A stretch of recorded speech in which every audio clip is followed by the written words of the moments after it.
পিঠার মধ্যে সবথেকে আমার বেশি পছন্দ চিতই পিঠা। এই একটা পিঠাকে অনেক রকম করে খাওয়া যায়, সবকিছু দিয়েই মজা লাগে। এই পিঠাটা বেশি মজা লাগে মাংসের ঝোল দিয়ে, তা দিয়ে তো চিতই পিঠা খাওয়াটা একদমই অন্যরকম মজা লাগে। আজকে আমি চিতই পিঠা আর লাল লাল শীতলের ভর্তা বানিয়ে ফেলেছি, সাথে কাঁচামরিচের ভর্তাটাও বানিয়েছি। প্রথমে বানিয়ে নিয়েছি কাঁচামরিচের ভর্তাটাকে। পেঁয়াজ, রসুন, মরিচ এগুলো ভালো করে টেলে তারপর বেশি করে ধনিয়া পাতা দিয়ে পাটায় বেটে নিয়েছি।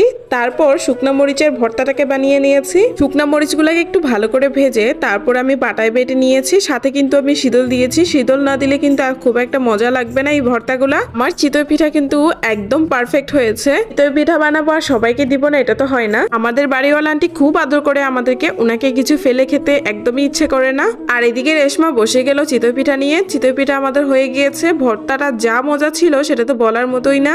আমার নানা অনেকগুলো আমাকে শীতল দিয়েছিল, এই কারণে শীতলগুলা ফ্রিতে পেয়ে এত ভর্তা খেয়েছি যা বলার